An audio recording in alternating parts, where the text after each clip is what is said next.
सर्व भावे दास झालो त्यांचा तेची माझे हित करते सकळ जेणे हा गोपाळ कृपा करी भागरिया माझ वाहतील कडे त्यांची याने जोडे सर्व सुख तुका म्हणे शेष सेवेन आवडी वचन न मोडी बोलणे तेचे माझे हित करते सकळ जेणे हा गोपाळ कृपा करी विठ्ठल विठ्ठल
Bye.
ज्ञानेश्वरा करुणा करा दयाळा तुमचा अनुग्रह लाधलो पावन झालो चराचरी श्री गुरु चरण सरोज रज निज मन मुकुर सुधारी वरण रघुबर विमल जसो जोदायक फलचारी बुद्धिहीन तनु जानिके सुमिरो पवन कुमार बल बुद्धि विद्या देहु मोहि हरहु कलेश विकार जयांची गिरिया स्मरण होय सकळ विद्येचे अधिकरण तेचे वंदो श्री चरण श्री गुरूंचे नमस्कार आता विठ्ठल विठ्ठल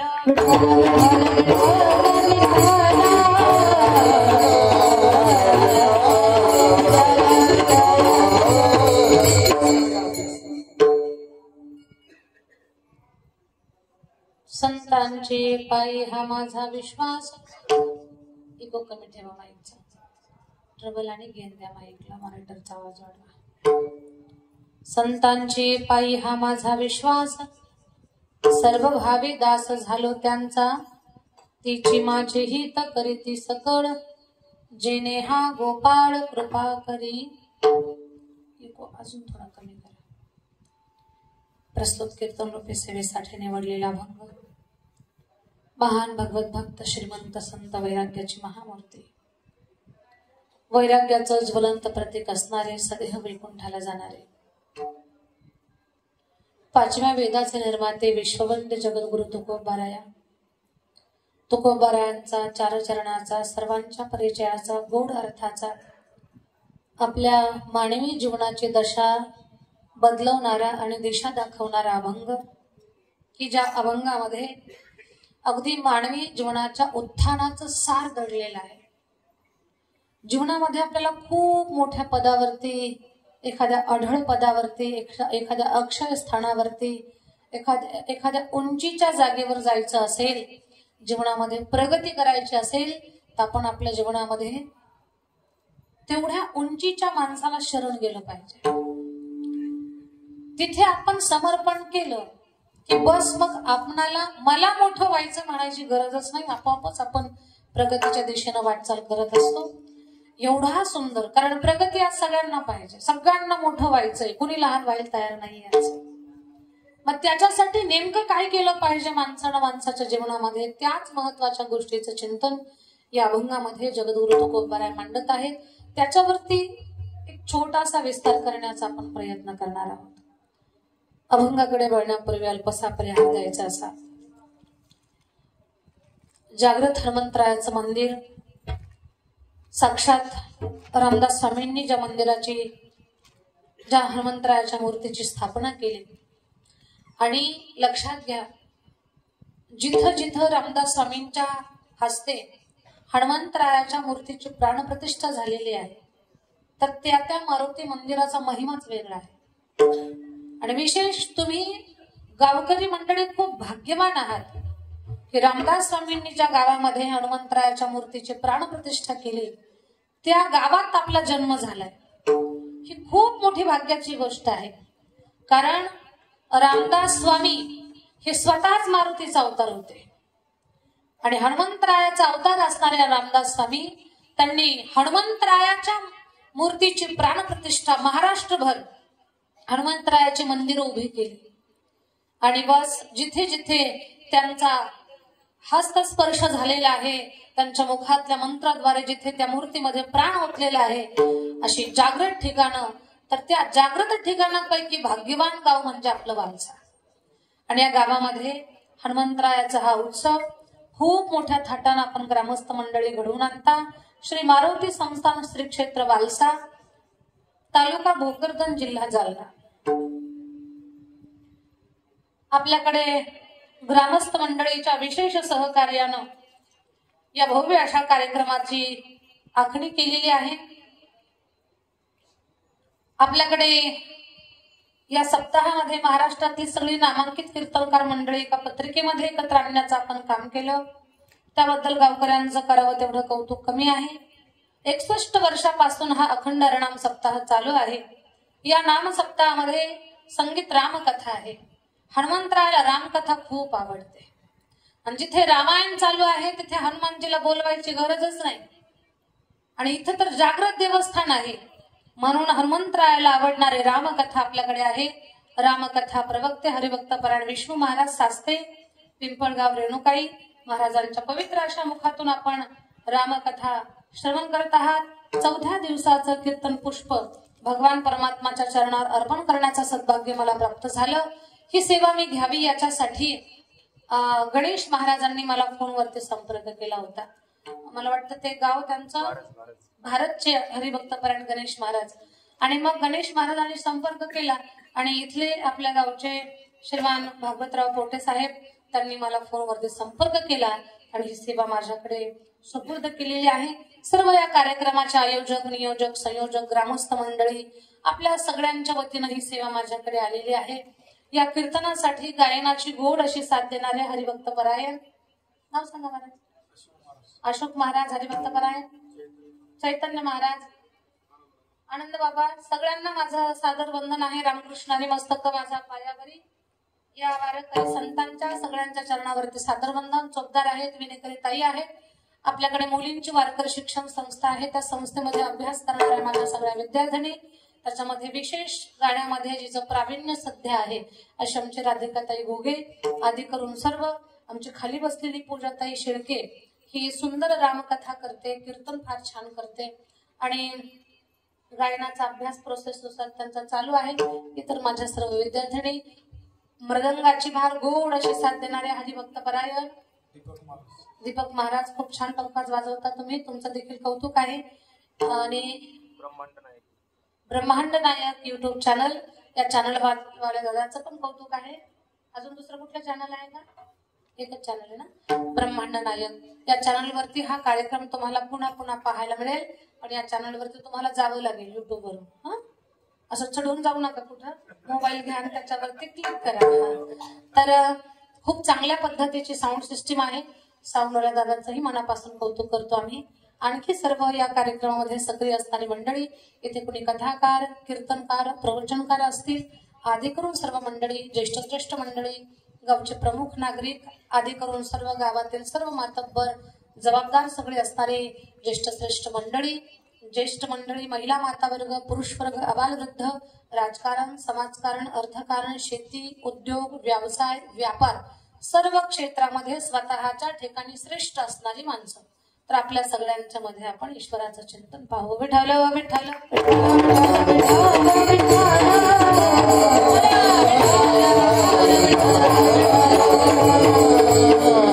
परिसरातून कोणी भाविक जन आले असतील त्या सगळ्यांनाही माझं सादर वंदन आहे, संभ्रम जयहरी आहे.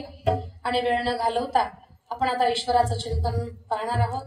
थोडीशी एका गोष्टीची खंत वाटते की आज आपल्या गावामध्ये एका माझ्या तरुण बांधवाला मृत्यू प्राप्त झाला आणि स्वर्गीय गजानन राजू राऊत वालसा वडाळा आपल्याच गावातील हा तरुण मुलगा, म्हणजे कल्पना नाही पण पाण्यामध्ये उडी पोहण्यासाठी घेतली पण वर नाही येता आलं त्याला. खर तर या स्वर्गीय बाळाच्या पवित्र आत्म्याला चिरशांती लाभावी एवढी आम्ही हनुमंतरायाच्या चरणी प्रार्थना करू आणि आपण सेवेला सुरुवात करू. विठ्ठल विठ्ठल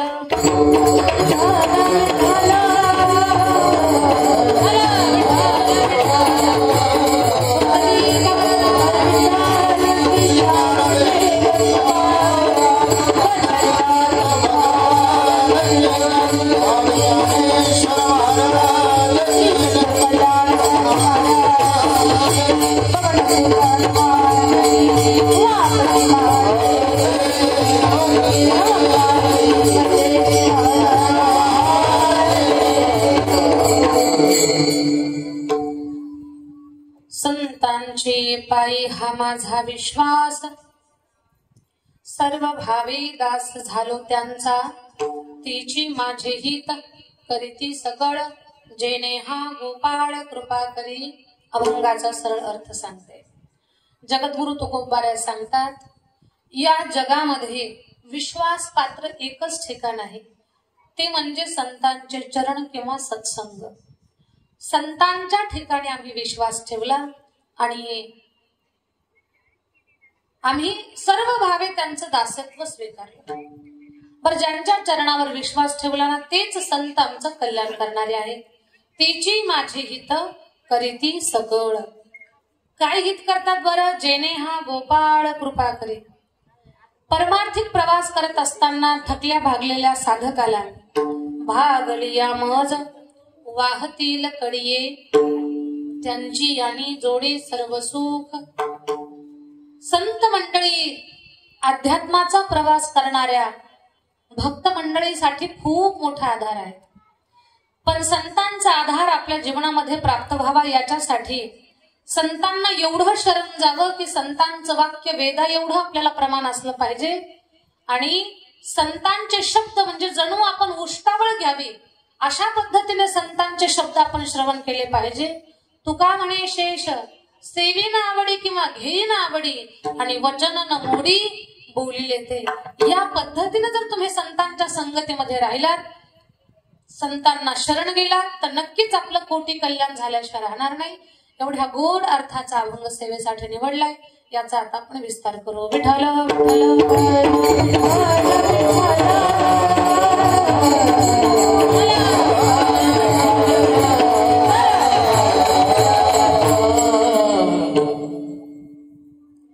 जगद्गुरु तुकोबाराया महान साधू आहेत.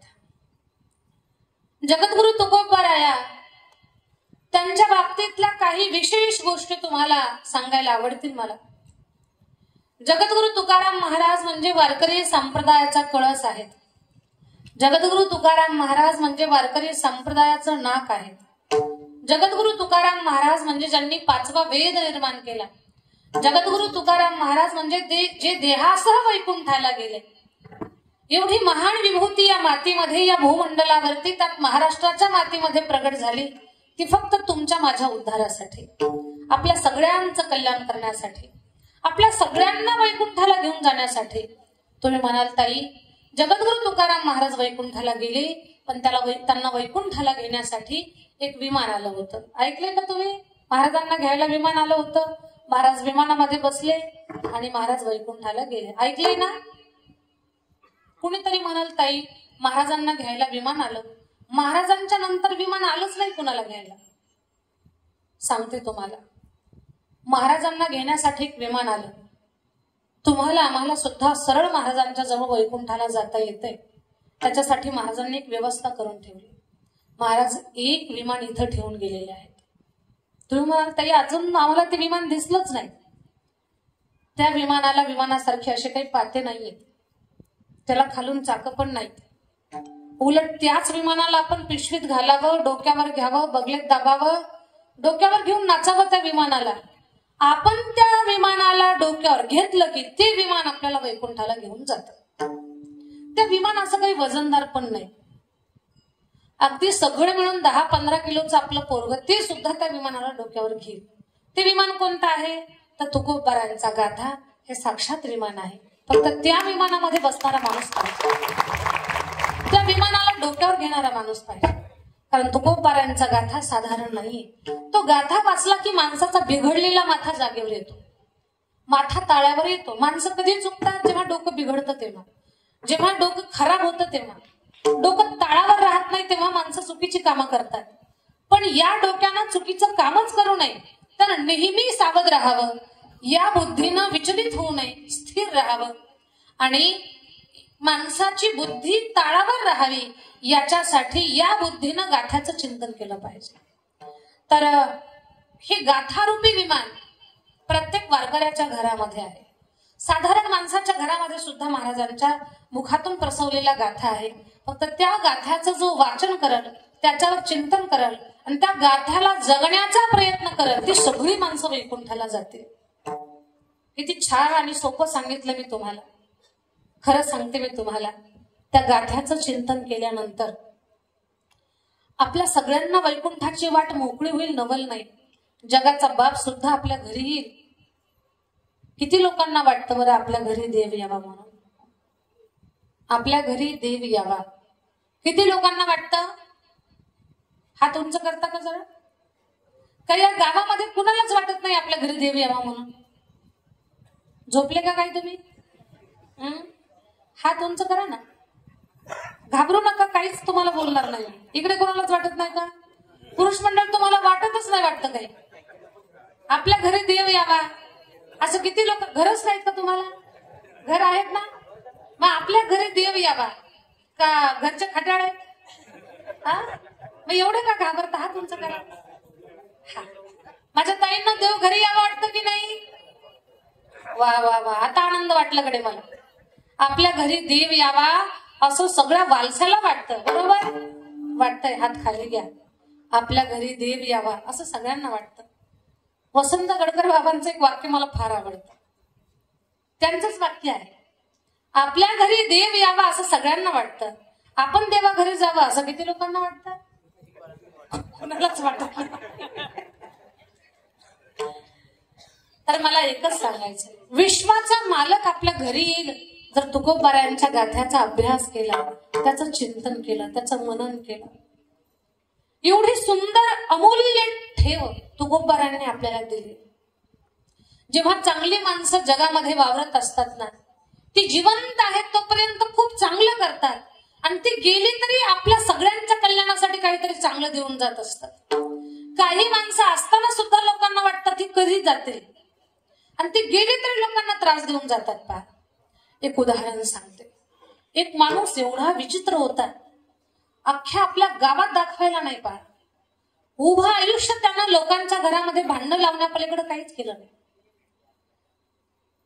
गल्लीतल्या शेजारणीची भांडणं कशी लावायची त्या माणसाला चांगलं जमत होतं. नवरा बायकोची भांडणं कशी लावायची त्याला चांगलं जमत होतं. सासू सुनेच्या भांडणाला तर गावात पूरच आलेला होता. सासू सुनेची भांडणं, जावे जावेची भांडणं, शेजारणी शेजारणीची भांडणं, नवरा बायकोची भांडणं, बाप लेकाची भांडणं खूप लावायचा तो माणूस साऱ्या गावाच्या डोक्यात बसलेला. आणि काय कसं त्याला कळालं, काय कुणास ठाऊक त्याला कळालं की आपलं मरण फक्त आता 4 दिवसावरती आलेलं आहे. मग त्यातला पश्चाताप झाला.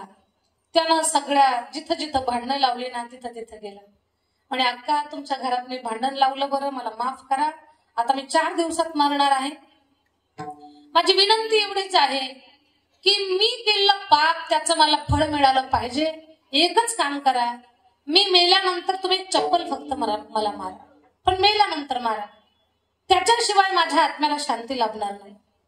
सगळ्या गावात जिथं जिथं भांडणं लावली तिथं तिथं त्यांना जाऊन हे सांगितलं की मी तुम्हाला त्रास दिलाय, तुम्ही फक्त मला गावाच्या बाजूला माझं प्रेत पडलेलं असेल त्याला चप्पल मारा, कोणी धोंड्यानं मारा, कोणी झाडून मारा, कोणी लाटण्यानं मारा, कोणी उलटण्यानं मारा, ज्याच्या हातात जे सापडेल त्यानं मारा. असे बाया चिडलेल्याच होत्या, माणसं चिडलेली होती. आणि याला ना खरंच हा मेला ना मारायचंच, याला खरंच मेलं ते 4 दिवसात. आणि मेल्यानंतर सगळं गाव जमा झालं, सगळ्यात पुढं महिला मंडळ अशा हातातल्या बांगड्या मागे सारायच्या, चप्पल घेऊन त्याला मारायचं. पण मेलेलंच होतं ते, खूप मारायच्या चप्पलनं. गडी माणसं म्हटली बाय ना तुम्ही मारू नका यांना, याला आम्ही मारतो. आता मेलेल्याला मारून काही उपयोग आहे का? पण लोकांचं समाधान, लोक मारायला लागली. काही तर त्यानं तर अगोदर सांगून ठेवलं होतं गडी माणसाला, मला फक्त मारूच नका, मला मारून माझ्या पायाला दोर बांधा आणि गावाच्या बाहेर वडाचं झाड आहे, त्या वडाच्या झाडाला उलट टांगण वाटतंय तेवढं मारा. लोकांना तेच केलं. खरं तर कधी कधी माणसं शहाण्या माणसाचं ऐकत नाहीत, पण या मूर्खाचं का ऐकलं याचं उत्तर अजून कळालं नाही. ते मेल्यानंतर त्याची पाय बांधली, त्याला फरफटत घेऊन गेले गावाच्या बाहेर. वडाचं झाड होतं, त्या वडाच्या झाडाला त्याला उलट बांधलं. जे हातात येईल त्यानं माणसं मारायला लागली त्याला. कदाचित एखाद्या गावातल्या काय म्हणतात ना की एखाद्या मोठ्या माणसाच्या सुद्धा अंत्ययात्रेला एवढी गर्दी नाही, लेकरा बाळासह सगळे याच्या अंत्ययात्रेला गर्दी. अंत्ययात्रा कसली, मारायचं होतं सगळ्यांना त्याला. सगळे हातात जे येईल त्यांना मारत होते. सगळं गाव एका जागेवर जमा होतं. गावाच्या बाजूला ते वडाचं झाड, वडाच्या झाडाला चहू बाजूनं पाणी, फक्त एकच रस्ता मध्ये जायला. आणि सगळं गाव त्या वडाच्या झाडाखाली एका जागेवर आलं होतं. सगळी माणसं त्या माणसाला मारत होती, मेलेल्या माणसाला. पण ऐका, त्या गावात एक भोळा माणूस होता, त्याला काहीच कळत नव्हतं. तो म्हटला, अरे एका माणसाला सगळी माणसं मारतायत. त्यानं पोलीस स्टेशनला फोन केला. म्हणे एकाच माणसाला सारं गाव मारताय, तुम्ही लवकर या. पोलीस स्टेशन मधली लोक, पोलीसची लोक गाडीमध्ये बसून आली आणि आल्यानंतर त्यांनी पाहिलं की एका माणसाला सगळी माणसं मारतायत. आता आम्ही मारलंच नाही असं काही सांगायचं काही कारण नव्हतं, कारण सगळं गाव रंगे हात पकडलेलं होतं. आणि मग पोलिसांनी त्यांना काहीच न विचारता सगळे गाडीत भरले, पोलीस स्टेशनला नेऊन टाकले. दृष्टांत संपला. त्या दृष्टांतातून सांगायचं, काही माणसं एवढी वाईट असतात, ते जिवंत असताना सुद्धा लोकांना त्रास देतात आणि गेल्यावर सुद्धा लोकांना त्रास देतात. पण संत महामंडळी किंवा एखादी सज्जन माणसं अशी असतात, ती आपल्यामध्ये आहेत. तोपर्यंत जगाला ज्ञानदान, अनेक प्रकारे जगाला सावरण्याचं, त्यांचं उत्थान करण्याचं, त्यांचं कल्याण करण्याचं सारख्या विचारामध्ये असतात आणि त्याच्यासाठी प्रयत्नशील असतात. आणि संत असतील किंवा सज्जन असतील, जेव्हा या जगातून स्वतःच्या धामाला जातात ना, तेव्हा अनेक लोकांचं कल्याण होईल अशी शिदोरी सुद्धा आपल्याला देऊन जात असतात. तर ही सगळी संत महापुरुष मंडळी, त्याच्यामध्ये जगद्गुरु तुकाराम महाराज, जगद्गुरु तुकोबाराया स्वतः सांगतात, आम्ही वैकुंठवासी आलो याचे कारणासी, बोलिले जे ऋषी साच भावे वर्ताया. आम्ही वैकुंठातली माणसं, पण आम्ही इथं आलो अनेकांचा उद्धार करण्यासाठी. नाहीतरी संतांचं जीवन कशासाठी आहे? जगाच्या कल्याणा संतांची अवतार दया करा,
जगाच्या कल्याणासाठी सत्पुरुषांचा अवतार आहे. आणि बस प्रत्येकाला वाटतंय की आपण यशस्वी झालो पाहिजे, आपलं कल्याण झालं पाहिजे, आपला उद्धार झाला पाहिजे, आपल्या कुटुंबाचं पण कोटी कल्याण झालं पाहिजे. तर हे वाटतंय फक्त माणसाला, पण ते आपल्याला जे वाटतंय ते चांगलं आपल्या जीवनात व्हावं, याच्यासाठी एक गोष्ट मात्र करावी लागेल. काय करावी लागेल? तर अभंगाच्या पहिल्या संतांची पायी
श्रीमंतांची पायी हा माझा विश्वास, सर्व भावे दास झालो त्यांचा.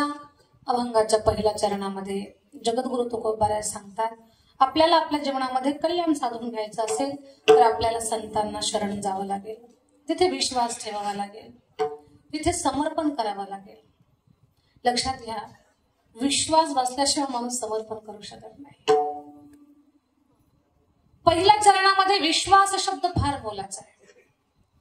त्याच्यानंतर कुठे ठेवायचा ती गोष्ट फार महत्वाची आहे. आणि किती ठेवायचा आहे, पहिल्या चरणामध्ये या 3 गोष्टी आहेत. विश्वास कुठे ठेवायचा, किती ठेवायचा, या गोष्टीचं चिंतन आपण पहिल्या चरणामध्ये करणार आहोत. सगळ्यात पहिला मोलाचा शब्द आहे विश्वास. विश्वास या शब्दामध्ये 3.5 अक्षर आहेत. 3.5 अक्षराचा हा शब्द माणसाचा देह म्हणजे आपला देह आपण आपल्याच हाताने मोजा. किती आहे?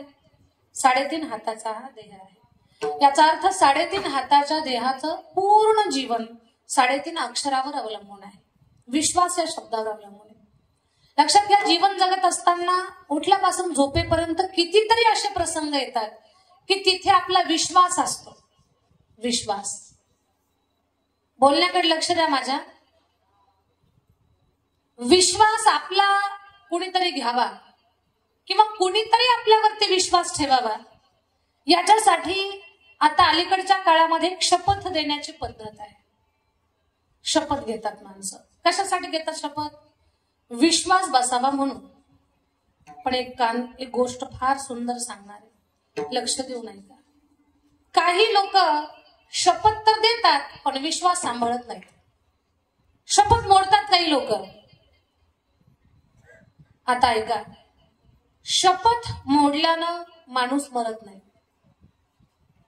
मग तुम्हाला वाटेल बरं झालं ताई तुम्हीच सांगितलं कीर्तनातून, आता मोडली तरी काही हरकत नाही. पण पुढचं ऐका, शपथ मोडल्यानं माणूस मरत नाही, पण शपथ मोडल्यानं विश्वास मरून जातो. आणि त्या माणसाची किती तो श्रीमंत असेल, धनवान असेल, गुणवान असेल, सौंदर्यवान असेल, तरी त्याची किंमत 0 होते. एवढा मोलाचा माणसाचा विश्वास आहे. व्यवहारिक जीवन जगतोय आपण. हॉटेलमध्ये जेवणासाठी गेलो तर हॉटेलच्या मालकाला आपण बरोबर बिल देतोय. जेवण आपण घेतलंय, पैसे देऊनही त्या जेवणावर आपला विश्वास आहे की हे जेवण चांगलं आहे. या जेवणामध्ये मुंग्या मुक्कामाला नव्हत्या, याच्यावर झुरळं फिरलेली नव्हती, पालीनं सुद्धा याच्यात प्रसाद टाकलेला नाही. हा आपला त्या जेवणावर आणि त्या मालकावर काय आहे? विश्वास आहे. आपण गावातून बसलो गाडीमध्ये, आपल्याला जायचं जाफराबादला. बसलो गाडीमध्ये, जायचंय पुढे. तो गाडी ड्रायव्हर आपल्याला सुखरूप जाफराबादला पोहोच करणार आहे. हा त्या ड्रायव्हरवर आपला काय आहे? विश्वास आहे. कारण त्याच्या तोंडाचा काही वास वगैरे येत नाही, म्हणून आपला त्याच्यावर काय आहे? विश्वास आहे. तब्येत बरी नाही म्हणून आपण डॉक्टरांकडे गेलो. डॉक्टरांकडे गेल्यानंतर डॉक्टरांनी आपली तब्येत बरी व्हायचं औषधच इंजेक्शन मध्ये भरलंय, कारण त्याच्यातलं आपला काहीही कळत नाही. मग पैसे देऊन डॉक्टरांवर काय आहे? आपला विश्वास आहे. रुपया हुंडा घेतला नाही आणि सख्या भावाची पोरगी सून म्हणून घरात आणली, ती म्हातारपणे आपल्याला सुखानं सांभाळल, हा काय आहे? विश्वास आहे. पण ती काही सांभाळत म्हणजे विश्वास मोडला जातो इथं. एक आजीबाई कीर्तन चालू होतं, खूप रडत होत्या कीर्तनात. मला वाटलं आजीला माझं कीर्तन खूपच कळालंय म्हणून आजी कीर्तनात रडायला लागलाय. कधी कधी आमचा सुद्धा रॉंग नंबर लागतो बरं का. एकदा तर कीर्तनात एक बाबा होते, खूप छान कीर्तन ऐकायचे, मान डोलायचे, खूप हसायचे, खूप गंभीर व्हायचे. मला असं वाटलं बाबांना माझं कीर्तन खूप पटलं किंवा खूप कळालं. मी म्हटलं श्रोता असावा तर असा, या बाबांसारखा श्रोता असावा. लोक म्हटली ताई त्यांना दोन्ही काळानं ऐकू येत नाही, काय श्रोता असावा असं ते पहिले. कधी कधी आमचा पण रॉंग नंबर लागतो. तसं सारं कीर्तन होईपर्यंत कीर्तनात आजी रडत होत्या. कीर्तन झालं, मी आजीकडे गेले, म्हटलं आजी साऱ्या कीर्तनात तुम्ही रडत होता, कीर्तन पटलं वाटतं तुम्हाला? हो दीदी, तुमचं कीर्तन खूप पटलं आम्हाला. म्हटलं माझी का रडता बरं कीर्तनात? म्हातारा ऐकत नाही का? दीदी, माझ्या म्हाताऱ्यासारखं म्हातारं अख्ख्या वालसात नाही. म्हटलं एवढं चांगलं म्हातारं? आणि खूप चांगलं म्हातारं आहे माझं. म्हटलं कशावरनं चांगलं ठरवताय? म्हणे तरुणपणात कुणाच्या मिरच्या, कुणाचे भोपळे, कुणाचे दोडके, वांगे गुपचूप तोडून घेऊन यायचे मी. सारं गाव भांडायला यायचं, पण म्हातारं माझ्याच बाजूने बोलायचं. म्हटलं छान आहे म्हातारं. खरंच एवढा विचार पत्नीचा तर असला पाहिजे. म्हटलं मग काही पोराचा त्रास आहे का? म्हणे दीदी, माझ्या पप्प्यासारखा पप्प्या अख्ख्या गावात नाही. खूप चांगला पप्प्या आहे, रोज कीर्तनाला जातो. म्हटलं आई, पप्प्याला काही नोकरी वगैरे आहे का? महिना पगार आहे का? म्हणजे अजिबात नाही, शेतकरी आहे तो. रोज कीर्तनाला कसा जातो? आणि रोज कीर्तनाला गेला तर शेती कशी करतो? नाही म्हणे दीदी, त्याला शेती करायची काही गरजच नाही. म्हटलं कसं काय गरज नाही?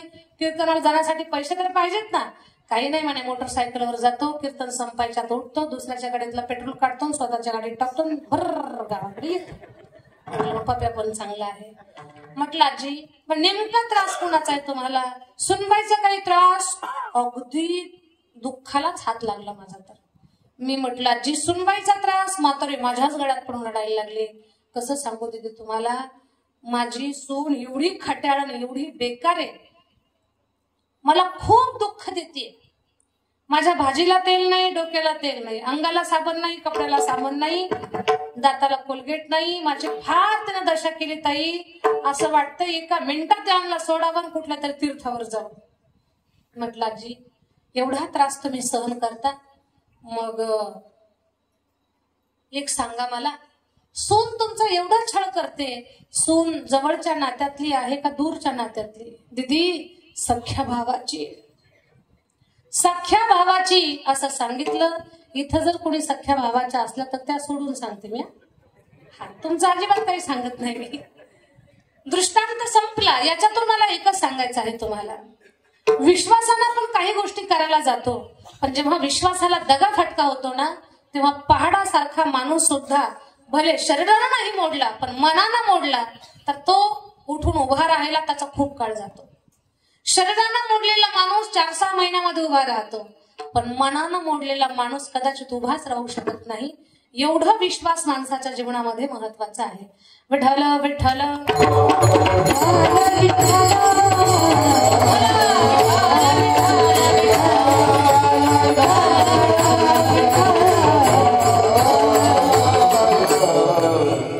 व्यवहारातल्या काही गोष्टी आपल्या विश्वासानं होतात पहा. कधी कधी विश्वासानं कामं होतात, कधी कधी विश्वासाला दगा फटका पण होतो. एक उदाहरण सांगते. उदाहरण सर्वांच्या परिचयाचं आहे. एक शेतकरी गृहस्थ 2 तरणी गोरी बैलगाडीला झोपून शेतामध्ये निघाला. आपल्या सगळ्यांना माहितीये, तरण्या गोऱ्यांना काही शिस्तीमध्ये चालायची सवय नसते. ती वदाडा खदाडा खदाडा खदाडा चालत असते. तो शेतामध्ये पोहोचला. दिवसभर त्यानं शेतातलं काम पाहिलं. संध्याकाळी घरी येताना तीच तरणी गोरी त्यानं बैलगाडीला जुंपली आणि गावाकडे निघाला. पण माझ्या ताई दादांनो, जसा तो गावाकडे निघाला, संध्याकाळी जेव्हा बैल गावाकडे सुटतात ना, तेव्हा त्यांच्यात नाकात वारं शिरल्यासारखं होतं. सुसाट पडतात. गाव जवळ आलं की बैल येण्यासारखी करतात. आपण शेतकरी आहोत, आपल्या सगळ्यांना माहिती. गाव जवळ आलं की बैल येण्यासारखी करणार. माहेरचं कोणी आलं की आमचं महिला मंडळ वेड्यासारखं करणार. आणि घरात पाहुणे आले की लेकरं उलट्याच उड्या मारणार. घरात पाहुणे आल्यानंतर लेकरांना नेमकं होतंय काय ते अजूनही कळालेलं नाही. ज्यांच्या घरात लहान लेकरं आहेत त्यांनाही रोज अनुभवाला असेल. अशी इरवी देवासारखी गप्प बसतील, पण पाहुणे घरात आले की लेकरं उलट्याच उड्या मारतात. त्याला आपण कोलांटी उडी म्हणतो ना, अशी ती अशा उलट्या उड्या मारतात. मी काय लेकरांच्या उडीच्या विरोधात नाहीये.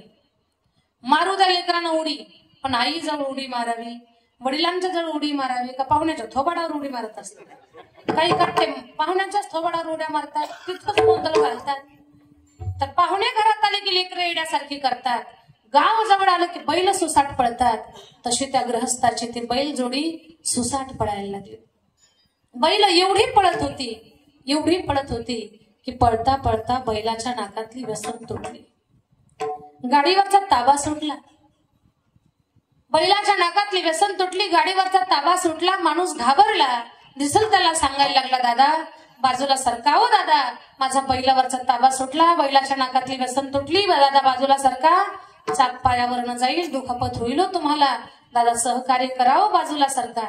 लोक खूप समजदार होते, रस्त्यावरनं बाजूला सरकली.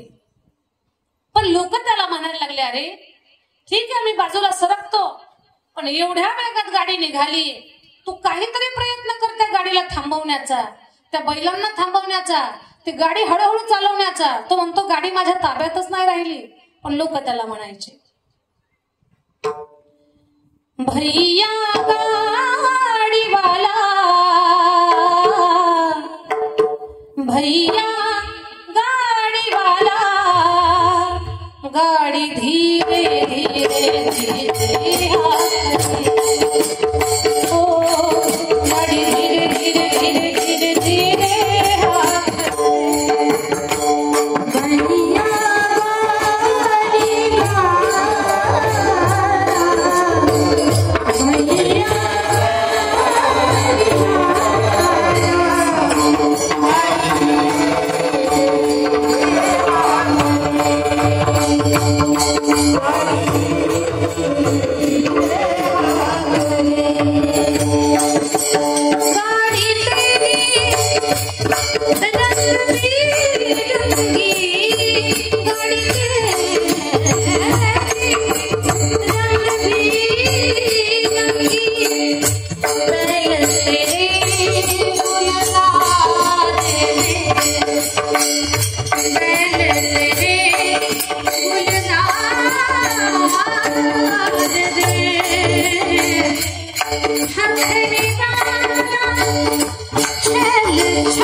त्यांना सांगितलं बैलाच्या नाकात व्यसन राहिलेलं नाही आणि गाडीवर काही ताबा राहिलेला नाही.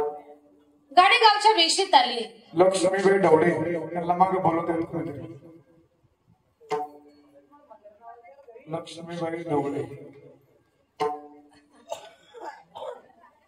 विठ्ठल विठ्ठल विठ्ठल विठ्ठल विठ्ठल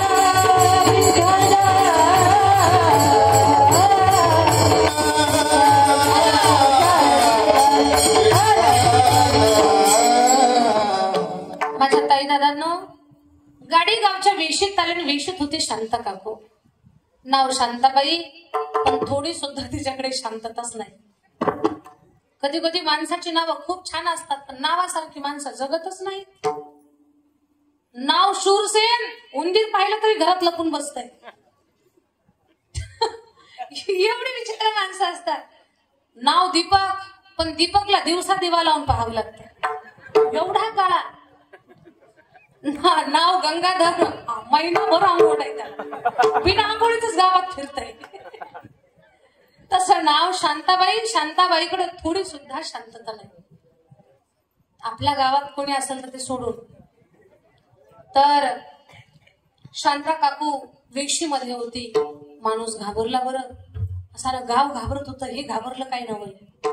एवढा घाबरला माणूस त्या काकूला विनंती करायला लागला, काकू गाडीवर ताबा राहिलेला नाही, बैलाच्या नाकातली व्यसन तुटली, चाक पायावरून जाईल, दुखापत होईल, बाजूला सरका बरं काकू रस्त्यावरनं.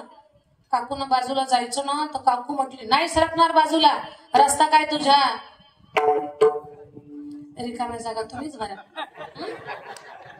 नाही सरकणार बाजूला. काकू रस्ता तुमचाच आहे हो, बाजूला सरका. बैलाच्या नाकात व्यसन नाही राहिली, तुटलीये, ताबा सुटलाय गाडीवरचा. चाक जर पायावरनं गेलं तर पाय मोडल तुमचा, दुखापत होईल तुम्हाला, व्हा बाजूला. नाही सरकली काकू बाजूला. गाडी भर आली. चाक काकूच्या पायावरनं गेलं.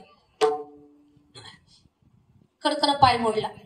काकून दवाखान्यात जायचं ना तर पोलीस स्टेशन मध्ये गेली. याच्यावर केस नोंदवली. केस कोर्टातून बोर्डावर. हे घरातच रडत बसला ना. याची बायको म्हटली असं काय रडता, एक वकील लावा, केस लढवा, निर्दोष मुक्त व्हा. रडत बसायची काय गरज आहे त्याला. तो ते आलं एका वकिलाकडे. वकील साहेब, 60 पिढ्याला कोर्ट कचेरी नाही, माहिती नाही, या बाईमुळे माझ्यावरती ही वेळ आली, माझा काहीच दोष नाही हो. हिला सांगत होतो रस्त्यावर बाजूला जा, पण हिनं ऐकलंच नाही. वकिलांना सांगितलं याच्यातलं काहीच बोलायचं नाही, मी जेवढं बोलेल तेवढं जर तो बोलला तर तू याच्यातून निर्दोष मुक्त होशील. वकील साहेब, तुम्ही सांगाल ते मी तुम्हाला देईल, पण मला याच्यातून बाहेर काढा. वकील म्हटले या केस मधून बाहेर काढण्यासाठी मी जे सांगेल ते तुला बोलावं लागेल, आणि जे मी तुला सांगणार आहे त्या बोलण्यावर तुझा माझ्यावरती विश्वास असला पाहिजे. तुझा जर माझ्यावर विश्वास असेल तर मी सांगितलेलं ऐक. म्हणजे डोळे बंद करून तुमच्यावर विश्वास ठेवतो, मी सांगा मी काय करू. म्हणजे जेव्हा तू कटघऱ्यात उभं राहशील तुला हजारो प्रश्न विचारतील, प्रश्न हजारो असतील पण उत्तर एकच द्यायचं. काही जरी प्रश्न विचारला तरी म्हणायचं बुईंग. म्हणे बुईंग म्हटलं ना सुटल, हो म्हणे सुटताल तुम्ही. त्याला कटघऱ्यात उभं केलं. शांता काकू समोरच्या कटघऱ्यात जज साहेबवरती. वकील आले, याला विचारलं नाव काय तुमचं. हे म्हटलं बुईंग. त्याला शिकूनच ठेवलं होतं. आणि वकिलांना फक्त सांगितलं होतं तुला जर माझ्यावर भरोसा ठेवायचा असेल तर कर, नाही तर आताच वापस जा. नाही, मग त्यांना तसं विश्वास ठेवून केलं. आणि वडिलांचं नाव भुईंग, आडनाव भुईंग, गाव भुईंग, वर्षाचंच होतं पण भुईंग बोललं. भुईंग, तालुका भुईंग, जिल्हा भुईंग. या बाईला कसं लागलं भुईंग. तुम्ही इथं कशी आलात भुईंग. अरे चाललंय काय भुईंग. काही जरी विचारत रे भुईंगच म्हणायचं. शांता काकूची तळपायाच्या मस्तकाला गेली. काकू म्हटली जज साहेब, मुर्दाज भुईंग भुईंगच करायला लागले. काल जोरात म्हणत होता काकू बाजूला सारखा बाजूला सारखा. बैलाच्या नाकातली व्यसन तुटली, गाडीवरचा ताबा सुटलाय, चाक पायावरनं जाईल, दुखापत होईल, बाजूला सारखा. पण मीच त्याला म्हटले रस्ता काय तुझ्या. हे कुणी कुणाला सांगितलं. काकूना जज साहेबांना सांगितलं की हे सांगत होतं पण मी बाजूला गेली. साहेबांच्या लक्षात आलं दोषी ही बाई आहे, बाबाचा काही दोष नाही. धरलं तिला टाकलं कस्टडीमध्ये. त्याला निर्दोष मुक्त केलं. हे नरनर करत घरी आलं, उड्या मारतच आलं घरी. घरी आल्यानंतर बायकोला म्हणतं अगोदर कुरडई पापड भजे कर. त्यानं कुरडई पापड भजे केले. यांना 10 भजे तोंडात भरले. ते चघळून आतमध्ये ढकलायचे. वकील दारात हजर. ओ ग्रहस्थ, तुम्हाला निर्दोष मुक्त केलं, माझे पैसे द्यायचे सोडून घरी येऊन भजे खाता, माझ्या पैशाचं काय. ते म्हटलं बुईंग. पैसे तर दिलेच नाही पण काय म्हटलं बुईंग. कीर्तन झाल्यानंतर कोठे काका मला बुईंग करून आपण तसं काही करणार नाही. विनोद केला मी पण. पोटे काकांनी आमच्या भागात ड्युटी केलेली आहे बँकेमध्ये ना. तर मला दृष्टांतातून एकच सांगायचं, व्यवहारामध्ये आपण विश्वास ठेवतो तर आपली छोटी मोठी कामं होतात.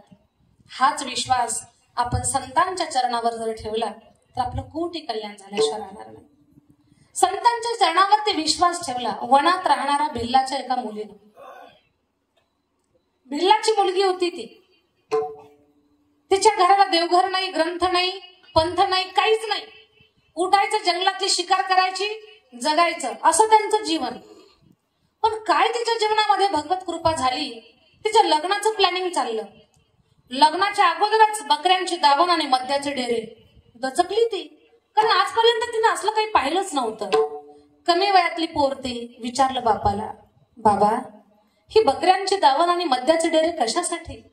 आजपर्यंत आपल्या दारात असल्या कधी वस्तू पाहिल्या नाही. बाळा उद्या तुझं लग्न आहे आणि तुझ्या लग्नासाठी ह्या बकऱ्यांचं मांस पाहुण्यांना खाऊ घालायचं आणि मद्य प्यायला द्यायचं. बापरे बाप बाबा, माझ्या लग्नासाठी एवढे सगळे बकरे मारणार? बरं, बकरा एक नाही 1000 बकरे होते. 1000 बकरे मारल्यानंतर एक बैल मारल्याचं पाप लागतंय.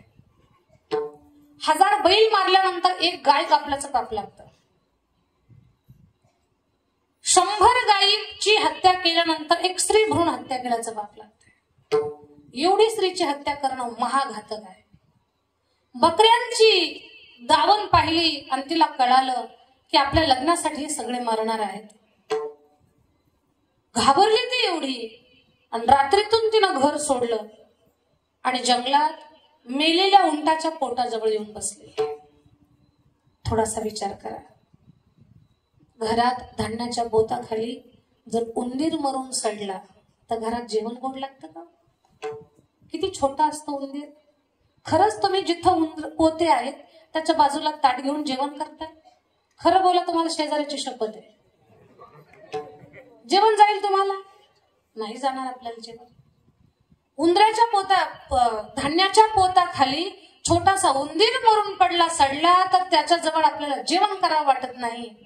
रस्त्याने निघालो, कुणाची बकरी काय एखादा जनावर मरून पडला असेल, कुत्रा वगैरे रस्त्याच्या कडेला, तर तिथून जाताना माणसाला चिडचिड होते. 3 दिवस मेलेल्या उंटाच्या पोटाजवळ राहणं सोपं आहे का? पण 3 दिवस राहिले. कशासाठी? जिवंत पशुंचा जीव वाचवायचा होता हो तिला.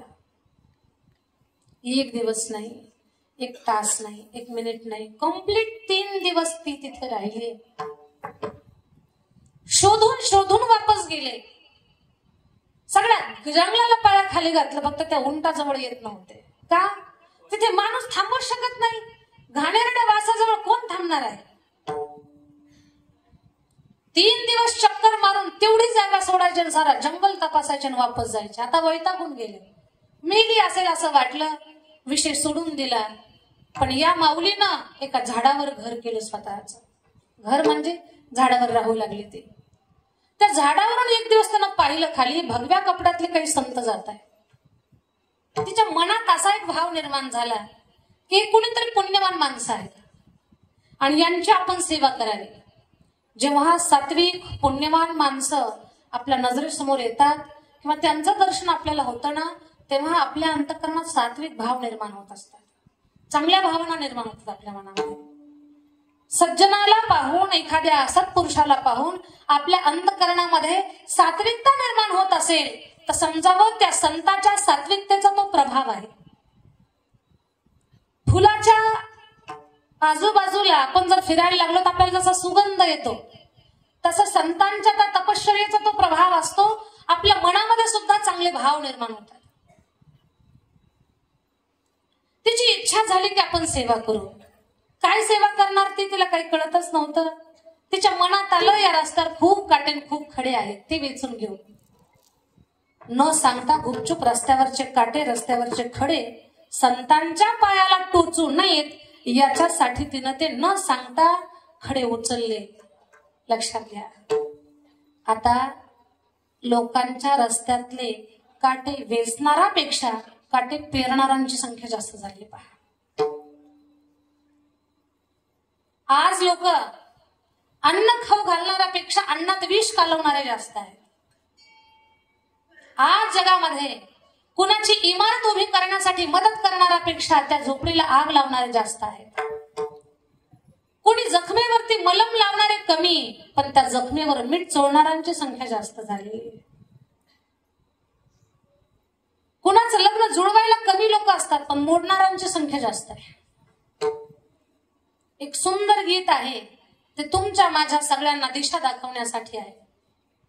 जीवनात एवढं छान जगा. बन न सको भगवान अगर तुम, कम से कम इंसान बनो. नहीं कभी शैतान बनो तुम, नहीं कभी हैवान बनो. सदाचार अपना ना सको तो पापों में पग मत भरना. पुष्प नहीं बन सकते तो तुम काटे बन कर मत रहना, काटे बन कर मत रहना, भला किसी का मन न सुनो तुम, बुरा किसी का मत बनना, भला किसी का मन न सुनो तुम, बुरा किसी का मत बनना,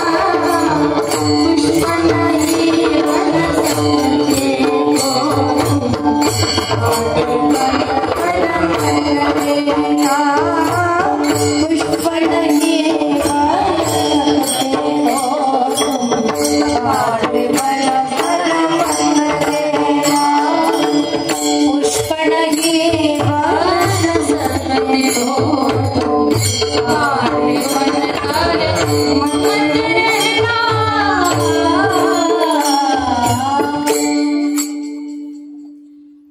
फूल नाही होता आलं तर कुणाच्या वाटेतले काटे पण आपण कधी व्हायचं नाही.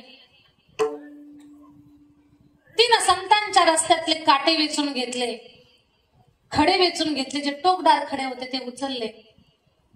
संतांना प्रश्न पडला, एवढ्या दिवसापासून आपल्या रस्त्यातले काटे कोण वेचतंय कळतच नव्हतं. एक दिवस अचानक पकडली. तुम्हाला एखाद्या गोष्टीचा जर शोध घ्यायचा असेल, तुमच्या हाताखाली एक 20 लोक कामगार असतील, तुम्ही एखाद्या कारखान्याला चालवणारी माणसं असतात, किंवा तुमचं एखादं काही ऑफिस असेल आणि त्याच्यात तुमच्या हाताखाली 100 माणसं कामाला असतील, तर ज्या वेळेमध्ये काम चालू करतात ना त्यावेळेत तुम्ही कधीच जायचं नाही तपासायला.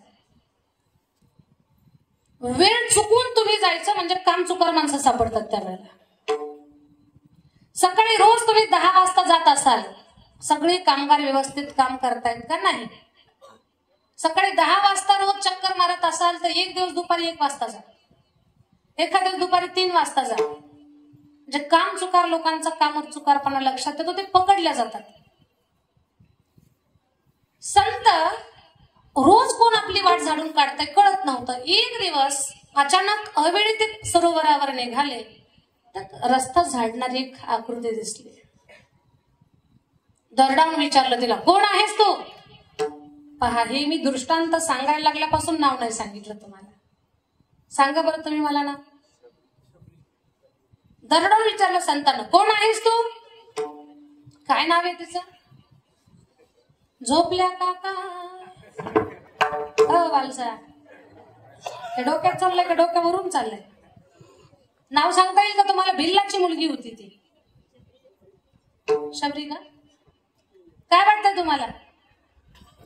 काय नाव होतं तिचं?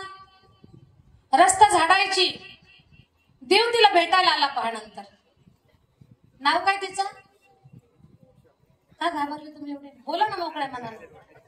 नाव काय तिचं? नाही, विचार करून सांगा मला.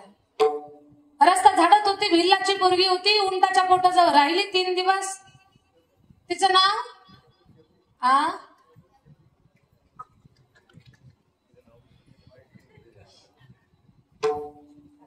तिचं नाव शबरीच आहे. पण मी तुमचा विश्वास तपासत होते, तुमच्या उत्तरावर विश्वास आहे की नाही. शबरी एवढा दिवस कोण रस्ता झाडतंय? मीच झाडते बाबा. का सांगितलं नाही आतापर्यंत? भीती वाटली बाबा तुमची. मी भिल्ल जाती जन्माला आलेली, माझी सेवा स्वीकारताल का नाही? संत काय बोलले, शबरी तू भिल्ल जाती जन्माला आली म्हणून तुला वाटते की तुझी सेवा स्वीकाराल का नाही आणि स्वीकारतोल का नाही. पण एक गोष्ट सांग बरं मला, कुठं जन्माला यायचं? कोणत्या जातीत, कोणत्या धर्मात, कुणाच्या घरात, श्रीमंताच्या का गरीबाच्या, ज्ञानाच्या का निर्बुद्ध लोकांच्या? कुठं जन्माला यायचं ही गोष्ट काय तुमच्या माझ्या हातात आहे? तुम्ही तरी सांगा मला. कुठं जन्माला यायचं ही काही गोष्ट आपल्या हातात आहे का? नाही. जन्माला कुठं यायचं ही गोष्ट जर तुमच्या माझ्या हातात असते ना तर सगळीच माणसं श्रीमंताच्या घरात जन्माला आली असते, गरीबाच्या घरी कोणीही जन्माला आलं नसतं. पण परमेश्वराने ही गोष्ट तुमच्या माझ्या हातात ठेवली नाही. जन्माला कुठे यायचं ही गोष्ट तुमच्या माझ्या हातात नाही, पण जिथे जन्माला आलो तिथे चांगली कर्म करून स्वतःचं कर्तृत्व सिद्ध करणं ही गोष्ट मात्र तुमच्या माझ्या हातात आहे. छत्रपती शिवाजी महाराज सरदाराचं पोर, ते काही राजवंशात नाही जन्माला आलेले, सरदाराचं पोर, पण स्वतः मधली कुवत ओळखली, स्वतःला विकसित केलं, गोरगरीब लोकांचं दुःख जाणलं, त्यांची तळतळ हळहळ जाणली. 150 वर्षाची गुलामगिरी चालत आलेली होती. मा साहेबांना लेकराला असं घडवलं आणि त्या लेकरानं अशी क्रांती केली की आज छत्रपती शिवाजी महाराजांचं प्रत्येक गाव काय, तालुका काय, जिल्हा काय, वाडी वस्ती खेडोपाडी महाराजांचे पुतळे उभे राहिलेले आहेत. आज आपल्या गळ्यामध्ये माळ, गळ्यात टाळ, भाडावर बुक्का, कपाळावर कुंकू, दारामध्ये तुळस, मंदिरावर कळस, महिलांच्या नाकात नथ आणि पुरुषांच्या ओठावर मिशी. कुणामुळे जिवंत असेल तर केवळ महाराष्ट्राचे राजे छत्रपती शिवाजी महाराज. छत्रपती शिवाजी महाराजांच्या रूपानं या महाराष्ट्राच्या मातीला छत्रपती मिळाले. पहिले गुलामगिरी करणारे खूप होते, आपल्याच लोकांना आसुरानं मारणारे खूप होते, आपल्याच लोकांचं शोषण करून त्यांच्यावरती राज्य गाजवणारे खूप होते, पण गोर गरीब माणसाची तळमळ जाणणारं कोणी नव्हतं. गोर गरीब माणसाच्या मनाला जागं केलं, बोलतं केलं छत्रपती शिवाजी महाराजांनी. आणि शेवटच्या श्वासापर्यंत हा राजा असा स्वाभिमानानं जगला की या राजानं सुद्धा गुडघे टेकवले नाही दुश्मनांच्या समोर, दुष्टांच्या समोर, आणि या राजाच्या लेकरानं बलिदान दिलं पण कुणासमोर झुकला नाही. म्हणून आज जनमानसामध्ये, आसमंतामध्ये या दोन छत्रपतींचा जय जयकार, त्यांच्या गौरवाचा काय म्हणतात ना की एल्गार सगळीकडे घुमतोय. आणि आता पहा, आपण काही काही बारीक गोष्टींचा विचार करत नाही. छत्रपती शिवाजी महाराजांचा जो घोडा आहे आजही पुतळ्यात पहा, म्हणजे पुतळा उभा केल्यानंतर पहा, तो घोडा ना असा तयारीतच आहे. त्या घोड्याचा एक पाय उंच आहे आणि एक पाय जमिनीला टेकलेला आहे. येते का चित्र डोळ्यासमोर? छत्रपती शिवाजी महाराजांचा घोडा एक पाय उंच, एक पाय जमिनीला टेकलेला, किंवा तोही थोडासा हवेत असल्यासारखा आहे.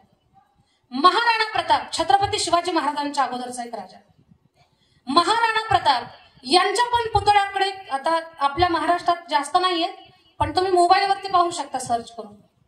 त्यांच्या घोड्याचे जे दोन्ही पाय उंच आहेत, महाराणा प्रताप यांच्या घोड्याचे. झाशीची राणी ज्या घोड्यावर बसलेली आहे त्याचे सुद्धा पाय उंच आहेत. कधी विचार केला आपण? झाशीची राणी लक्ष्मीबाई, महाराणा प्रतापजी, छत्रपती शिवाजी महाराज हे ज्या घोड्यावर बसलेले आहेत त्यांच्या सगळ्यांच्या घोड्यांचे पाय असे उंच आहेत या युगपुरुषांचे.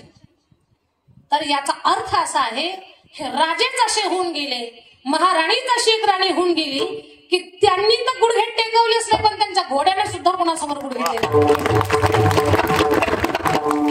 म्हणून पाय उंच आहेत त्यांचे.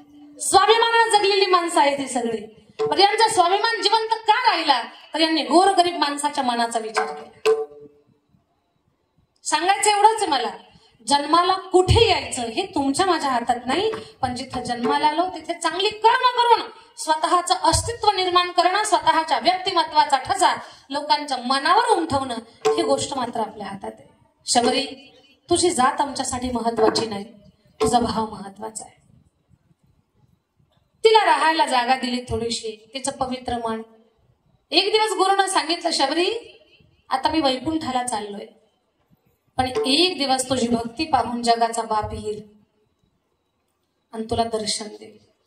तुला देवाकडे जायची गरज पडणार नाही, देवच तुझ्याकडे चालत येईल सांगितलंय. आणि तिनं गुरुच्या शब्दावर विश्वास ठेवलाय. रात्रंदिवस भजन करत राहिले. जय श्रीराम, जय जय जय जय श्रीराम, जय श्रीराम, जय जय जय जय श्रीराम, श्रीराम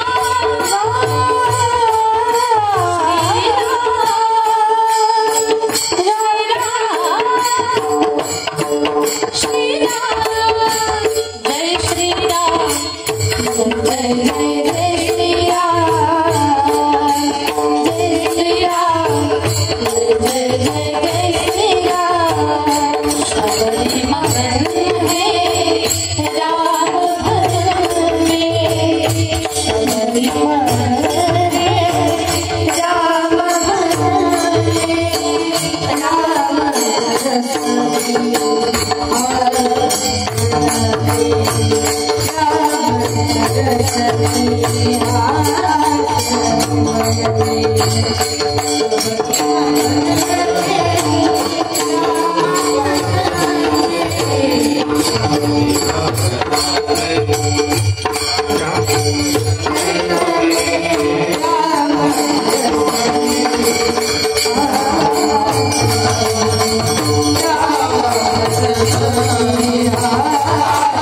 विश्वासाला फळ लागलं, देव तिच्याकडे चालत आला. संतांचे शब्द खरे झाले म्हणून संतांची पायी हा माझा विश्वास. आणि संतांच्या चरणावर विश्वास ठेवला रे ठेवला की आपलं कोटी कल्याण होत आहे. सर्व भावेदास झालो त्यांचा. ते काय करतात? तीची माझी हित करीती सकळ. संत आपलं कल्याण करतात. आता अभंगाचं दुसरं चरण. तेची माझी हित करीती सकळ.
तेची माझी हित करीती सकळ. सकळ जेणे हा गोपाळ कृपा करी. 11 वाजता तर 10 मिनिटांमध्ये कीर्तन पूर्ण करू आपण.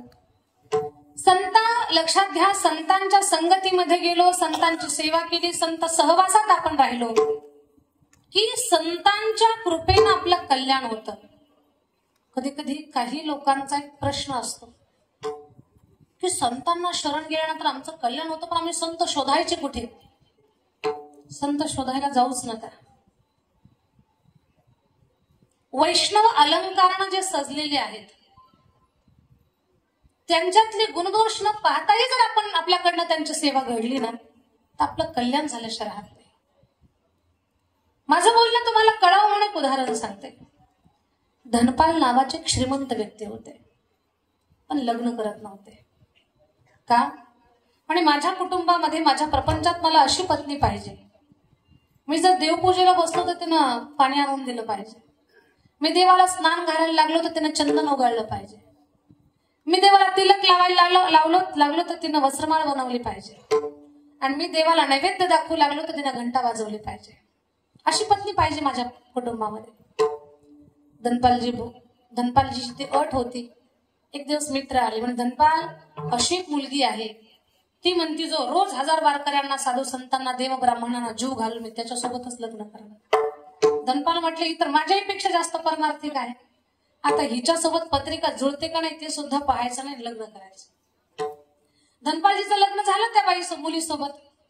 लग्न झाल्यानंतर 2 दिवसानंतरच लगे धनपालजी बोलले, ज्या अटीवर तुला माझी लक्ष्मी बनवलंय ती अट आता मी पूर्ण करतोय. तू स्वयंपाक बनव, मी वारकऱ्यांना जेवणासाठी बोलावतो.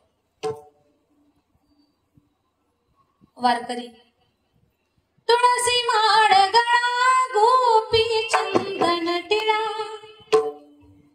हृदय कळवाळा वैष्णवांचा आषाढी कार्तिकी पंढरीची वारी साधन निर्धारी आनना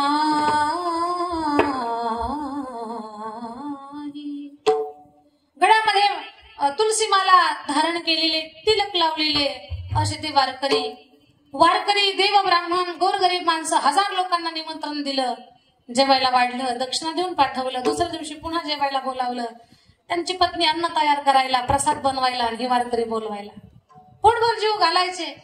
मग जेवण भेटण्यासाठी काही काही माळा पण गळ्यात घालून यायचे.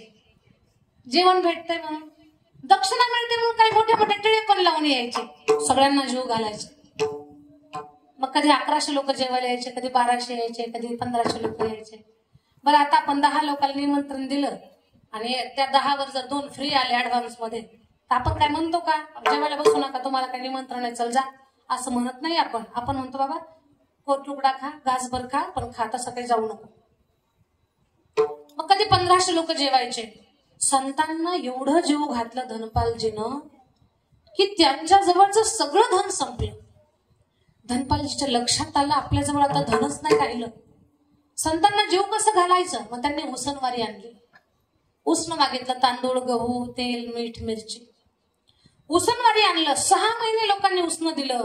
6 महिन्यानंतर जेव्हा लोक उसनवारी मागायला लागले तेव्हा धनपालजी देऊ नाही शकले. लोकांच्या लक्षात आलं धनपाल राहिले नाही. आता धनपालजीला कोणी मदत करू नका, कोणी मदत करणार. संतांना कसं जीव घालायचं हा प्रश्न पडला धनपालजीला. संतांना जीव घालण्यासाठी धनपालजीनं धान्याची चोरी चालू केली. लोकांच्या घरातलं धान्य चोरायचे, संतांना जीव घालायचे. लोक सावध झाली, धान्य चोरता येईना धनपालजीला. मग धनपालजीनं अशा घरी चोरी चालू केली की जी माणसं कधीच कीर्तनाला येत नाहीत, त्यांच्या घरचं धान्य चोरायचे आणि संतांना जीव घालायचे. ती पण लोक सावध झाली. काय करावं. धनपालजी विचार करतायत, माझ्याकडे संत येतात जेवायला, मी त्यांना काही जीव घालू शकत नाही. जर दारातून संत उपवाशी गेले तर माझ्या पत्नीला दिलेला शब्द आता माझ्याकडनं कसा पूर्ण होणार. संतांना जीव घालण्यासाठी धनपालजीनं वाटमारी चालू केली. संतांना जीव घालण्यासाठी धनपालजी वाटमारी करतात. रस्त्यात येणाऱ्या लोकांना लुटतायत, त्यांच्या जवळचं धन काढून घेतायत, संतांना जीव घालतायत. माझ्या ताई दादांनो, ज्या वाटेवर धनपालजी वाटमारी करत होते त्या वाटेचा एवढा बोबाटा झाला की त्या वाटेवर सुद्धा कोणी वाटसरू येईना. 2 दिवस पुरेल एवढी सामग्री होती. 2 दिवसापासून धनपालजीनं घर सोडलेलं होतं आणि धनपालजी 2 दिवसापासून जंगलामध्ये जाऊन बसलेले होते. माझ्या ताई दादांनो, धनपालजी जंगलामध्ये जाऊन बसलेले आहेत. त्यांना वाटते कोणतरी वाटसरू येईल, मी त्याच्याजवळचं धन लुटल, घरातल्या संतांना जीव घालल. पण आज संत उपवाशी घरामध्ये होते, पण त्यांना खाऊ घालण्यासाठी काहीही नव्हतं. धनपालजीचा जीव व्याकुळ झाला, कासावीस झाला. काय करू सूचना, रिकामा तोंड घेऊन वापस जाऊ शकत नाही. देवाला प्रार्थना करायला लागले, देवा फक्त आजचा दिवस संतांना जीव घालल एवढी तू व्यवस्था लावून दे. उद्या हा धनपाल जगात राहणार नाही किंवा लोकांना सांगल माझ्याकडे आता जेवायला येऊ नका, माझ्या पत्नीची मी माफी मागल. फक्त आज दारातल्या संतांना जीव घालण्याची व्यवस्था लावून दे. आज जर संत दारातून उपवाशी गेले तर एवढ्या दिवसाचं पुण्य वाया जाईल, केलेली सेवा व्यर्थ वाया जाईल. पण दुपार झाली तरी कोणी वाटेवर वाटसरू येणार. धनपालजी म्हटले, आता आशा संपली. जंगलातली लाकडं जमा केली, चिता पेटवली, देवाला प्रार्थना केली, देवा या चितेला 3 चक्कर मारेपर्यंत जर कोणी आलं तर हा धनपाल जगात, अन्यथा हा धनपाल गेला. देवाची प्रार्थना केली. श्री अनंता मधुसूदना पद्मनाभा नारायणा जगद्व्यापका जनार्दना आनंद घना विनाशा. प्रार्थना केली. धनपालजीनं पहिली प्रदक्षिणा चालू केली आणि विटेवरच्या मालकानं वीट सोडली. एवढं देवानं अंगावर सोनं घातलं. रुक्माईने विचारलं, देवा कुठं निघाला? म्हणे माझ्या मित्राला भक्ताला भेटायला चाललोय. रुक्माई म्हटल्या मला पण येऊ द्या. रुक्माई पण अंगावर भरपूर सोनं घाल. रुक्माईनं पण अंगावर सोनं घातलं. देवानं अंगावर सोनं घातलं. त्या दोघांनी शेठजीच आणि शेठाणीचं रूप धारण केलं. म्हातारं रूप धारण करून धनपालजी ज्या रस्त्यावरती होते तिथे आले.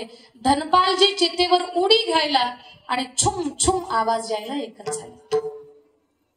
छुम छुम आवाज आला. धनपालजीनं वळून पाहिलं तर लख प्रकाश पडला. एवढं सोनं अंगावरती होतं. धनपालजी म्हटले, देवा भगवान तू देत आहे तो छप्पर फाड के देत आहे. तुला एका दिवसाची व्यवस्था मागितली तू तर 10 वर्षाची सोय लावली. अजून 10 वर्ष मी संतांना जीव घालण एवढं धन यांच्या अंगावरती आहे. धनपालजी पळत गेले. शेठजी हरे कृष्ण हरे राम. शेठजी म्हटले अजिबात हरे कृष्ण हरे राम म्हणू नको. देवाचं माझं जमत नाही. देवच होता पण धनपालजीला म्हणतो नाव घेऊ नको देवाचं. धनपालजी म्हटले काही हरकत नाही. लक्षात घ्या, कधी कधी आपले पण भक्तीची परीक्षा घेण्याकरता असे प्रसंग उभे राहतात. बरं सावध राहत जा. काही लोक पंढरपूरच्या वारीला आषाढी सोहळ्यात गेले का त्यांना खूप ते वातावरण आवडतं. गळ्यात माळ घालतात. हे मोसम मधले वारकरी असतात.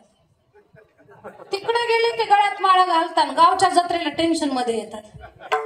गावात जत्रा आली की त्यांना असं वाटतं ही गळ्यात तुटून तरी पडावी, कुठंतरी अडकावी, तरी पाण्यात तरी वाहून जावी. नाना प्रयत्न असतात मग त्यांची माळ गळ्यातली निघण्यासाठी. म्हणून कधी कधी आपल्या समोर परीक्षा घेण्यासाठी असे प्रसंग उभे राहतात. धनपालजी निस्सिम भक्त आहेत पण जगाचा बाप म्हणतो देवाचं नाव घेऊ नको. देवाचं माझं जमत नाही. ठीक आहे शेठजी काय सेवा करू? म्हणे या पलीकडच्या गावात आम्हाला जायचंय पण या जंगलामध्ये धनपाल नावाचं एक डाकू आहे. त्याची नजर चुकून आम्हाला पलीकडे सोड. तू जर आम्हाला मदत केली तर तुला 5 सोन्याच्या मोहरा देईल. धनपालजी म्हणतात ठीक आहे शेठजी मला माहिती आहे तो धनपाल नावाचा डाकू. माझ्या मागे चला तुम्हाला पलीकडे सोडतो. धनपालच्याच मागे देव गेलाय. आता देवाला काही कळत नाही का हाच धनपाल आहे म्हणून. भगवान त्यांच्या मागे गेले. तीव्र जंगलात गेल्यानंतर धनपालजीनं हाताच्या बाया मागे सारल्या आणि धनपालजी म्हटले शेठजी थांबा. शेठजी म्हणतात काय झालं काय? याच देहाला धनपाल म्हणतात. अरे बाप रे बाप. असा घाम फुटला देवाला. दर अंग थर थर थर थर कापायला लागलं. बोलता येईना. तू धनपाल? हो म्हणे मी धनपाल आहे. धनपाल तुला काय पाहिजे ते देतो पण मारू नको. ठीक आहे सगळं अंगावरचं सोनं काढ. सगळं सोनं दिलं देवाला. रुक्माईच्या गळ्यात फक्त काळे म्हणे. भगवान म्हणतात धनपाल आता येऊ का? पण भगवान असले घाबरले. रुक्माई हसायला लागल्या. रुक्माई म्हणतात मोठे मोठे राक्षस समोर आले तेव्हा नाही एवढे घाबरले का? आता नाटक करता घाबरायचं. भगवंताला कोपरा मारला. रुक्माई तू पण नाटक कर. रुक्माई पण नाटक करतात घाबरायचं. आता येऊ का धनपाला मी येऊ का? थांब. डोळ्याचा चष्मा दे त्याला सोन्याची दांडी दिला. आता येऊ का? पायातला जोडा दे त्याला सोन्याचा आकडा आहे दिला. हातातली छडी दे त्याला सोन्याची घुंगरा आहे. काही गरज होते की एवढं सोनं लावून अंगाला निघायची. सगळं देऊन टाकलं. धनपाल आता येऊ का? थांब. तुझ्या करांगोळीमध्ये एक अंगठी फसलेली ती दे. धनपाल ते निघत नाही ती फसलेली. धनपाल म्हटला अंगठी तर सोडणारच नाही कारण त्याच्यामध्ये कमीत कमी संतांचं 2 दिवसाचं जीवन होईल. अंगठी काही सोडू शकत नाही. तो हरे कृष्ण हरे राम बोलला असता तर कधी सोडला पण असता पण तो देवाचं नाव सुद्धा नाही घेतलं तुला सोडणारच नाही. दाखव तुझी करंगोळी. देवान दाखवली. धनपालजीनं सुरी काढली. धनपालजी म्हटले बघ असंही तुला या करंगोळीची काही गरजच नाही. सुरी बोटाला लावणार भगवान प्रगट झाले. पंढरनाथ भगवान की. लख प्रकाश पडला. धनपालजीच्या डोळ्याला अश्रू लागले. धनपालजीला काय बोलावं ते सुचना. धनपालजी गोंधळून गेले. देवाला म्हणतात देवा माझ्या रस्त्यामध्ये मी तुमचं बोट कापायला निघालो होतो. देवा मला माफ करा. मी खूप मोठी चूक केली. देवा पण एकच होती आशा की संतांना जीव घालण्यासाठी मला वाटस्वरूप हवा होता. देवा माझ्यासाठी काहीच नाही केलं. गडबडा लोळायला लागले धनपाल, पाया पडायला लागले.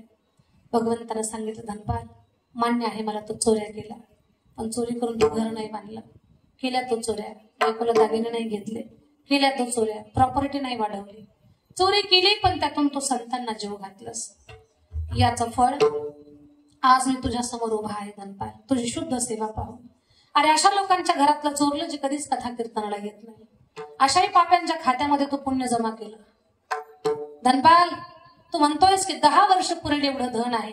10 वर्ष नाही, जोपर्यंत या पृथ्वीवर तू जिवंत आहेस तोपर्यंत हे धन तुला पुरेल संत सेवा करण्यासाठी. आजपासून तुला चोरी करण्याची गरज नाही. धनपालला देव म्हणतात, आता धनपाल येऊ का? धनपालला विनंती केली, देवा ज्या माझ्या पत्नीमुळे मला संत सेवा करायची सवय लागली त्या पत्नीला दर्शन द्या. धनपालच्या पत्नीला पण देवानं दर्शन दिलं आणि त्यांना कोटी कल्याणाचा आशीर्वाद दिला. दृष्टांत संपला. संतांची परीक्षाही न घेता संत सेवा जे करतात, वारकऱ्यांची सेवा करतात, गोरगरीब दीन दुबळ्यांना, भुकेजल्यांना जे अन्न देतात, भगवान त्यांचा ऋणी होतो. तीची माझी हित करीती सकळ आणि जिने हा गोपाळ कृपा करी, भागली अमज वाहतील कडे, त्यांची आणि जोडी सर्व सुख. याच्यासाठी तुका म्हणे शेष घेईन आवडी, वचन न मोडी बोलिले ते विठोबा.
नियोजित वेळेपेक्षा मी तुमची 15 मिनिटं जास्त घेतली.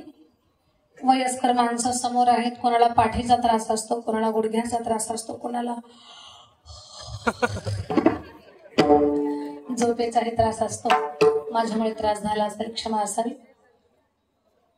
जेवढं पचेल समजेल उमजेल असं चिंतन मांडण्याचा प्रयत्न केला. बोलण्यात शोघात काही अपशब्द गेले असतील क्षमा असावी. कीर्तन आता मी पूर्ण करते, त्याच्या अगोदर उद्याच्या पण सूचना द्यायच्या आहेत. उद्याची सूचना ऐकल्याशिवाय ज्यांनी ज्यांनी अन्नदान केलंय, ज्यांनी काही दान दिलेलं आहे, त्यांचा गौरव या व्यासपीठावर न झाल्याशिवाय कुणी उठायचं नाही. सगळ्यांनी कोण कोण दाते मंडळी आहेत त्यांचं कौतुक या व्यासपीठावर नाही 5 मिनिटांमध्ये होईल. तर ते झाल्याशिवाय कुणी उठू नका. त्याच्या अगोदर एकच गोष्ट ऐका. बीड जिल्ह्यामध्ये गेवराई तालुक्यात चकलंबा या गावी आपण 1100 वर्षापूर्वीचं देवस्थान सद्गुरू कल्याण स्वामी संस्थांचा जीर्णोद्धार करत आहोत. त्या संस्थांच्या अंतर्गत मागच्या 16 वर्षापासून मराठवाड्यातली पहिली मुलींची वारकरी शिक्षण संस्था तिथे चालवत आहोत. 16 वर्षापासून मुलींना कीर्तनकार, कथाकार, गायक, मृदंग वादक घडवण्याचं सेवा कार्य चालू आहे. आज महाराष्ट्रभरामध्ये त्या संस्थेतून खूप मुली कीर्तनकार, खूप मुली कथाकार, 18 पुराणांच्या कथा करतात मुली कथाकार. राधिका सारख्या खूप मुली गायन करतात. लहान आहे ती 7वीच्या वर्गात आहे आताची. लहान मुली एवढं गायन करतात, मोठ्या मुली खूप जबाबदारीनं गातात, 18 पुराणांच्या कथा करतात. मुली पखवाज वाजवतात आपल्या संस्थेतल्या. आधुनिक वाद्य सुद्धा त्यांना शिकवल्या जातात. मुलींना घडवणारी ती खूप सुंदर संस्था, त्या संस्थेला आपण चालवतो. महाराष्ट्रभरातली लेकरं आहेत. बस त्या संस्थांचा जीर्णोद्धार व्हावा आणि त्या संस्थांच्या विकासातून गोरगरीब लेकरांचं त्यांना तिथे आश्रय मिळावा, की तिथे ज्ञान घेण्यासाठी एक व्यवस्था. तर त्या संस्थांच्या बांधकामासाठी महाराष्ट्रभरातून लोक मदत करतात. त्या संस्थांसाठी कुठली राजकीय शासकीय मदत नाही. जिथे आम्ही कथेला कीर्तनाला जाऊ तिथे लोकांना विनंती करतो की देवस्थानच्या बांधकामासाठी आम्हाला सहकार्य करा. लोक मदत करतात. आज तुम्हा सर्व भाविकांना माझी विनंती आहे, तुम्ही मला युट्यूबला पाहता, टीव्हीला पाहता, आज प्रत्यक्षात आम्ही तुमच्या समोर आहोत. कल्याण समय संस्थांच्या विकासासाठी महाराष्ट्र मदत करतोय, तर आपणही तुम्हाला जे जमेल ते सुंदर सहकार्य करावं. काही लोक म्हणतील बीड जिल्ह्यातल्या त्या संस्थेसाठी आम्ही मदत करायचं काय कारण? त्या संस्थेमध्ये महाराष्ट्रभरातली लेकरं शिकायला आहे. आपल्याही जिल्ह्यातली तालुक्यातली खूप लेकरं आहेत तिथे कथा कीर्तन शिकण्यासाठी. तिथं मुली कथा कीर्तन शिकल्या, महाराष्ट्रभरामध्ये ज्ञानोबा तुकोबाराचा प्रचार करायला लागल्या किंवा त्या व्यासपीठावरनं करतात. त्यांच्या शब्दातून जर एखादा माणूस माळकरी झाला, त्यांच्या बोलण्यातून एखादा माणूस वारकरी बनला, त्यांच्या बोलण्यातून कुणाचा संसार आध्यात्मिक बनला, तर त्या पुण्याईमध्ये तुमचा पण वाटा असतो. कारण ही खूप मोठी साखळी आहे, अशी शृंखला आहे ही. थेट जिथे सेवा पोहोचली त्या माणसाचं पुण्य, त्याच्या जीवनामध्ये आध्यात्मिक झालेला विकास, त्या सेवेसाठी कुठेतरी आपला सुद्धा रुपया लागलेला असतो. म्हणून या पवित्र कार्यासाठी तुम्ही सगळ्यांनी सहकार्य करावं ही विनंती. जे भाविक कुणाचं तरी लेकरू शकते, कदाचित भविष्यात तुमच्या गावातलं येऊ शकते तिथे शिकायला, तर त्या पवित्र कार्यासाठी तुम्ही सगळ्यांनी कल्याण समय संस्थांच्या बांधकामाकरता तुम्हाला जे जमेल ते सहकार्य करावं. छोट्याशा मदतीने काही गरीबी येत नसते. ज्या चांगल्या कामासाठी आमच्यासारखी माणसं आमचं जीवन वाहून घेतात, त्या पवित्र कार्यासाठी तुम्हाला मदतीचे हात देण्यासाठी काहीही अडचण नाही.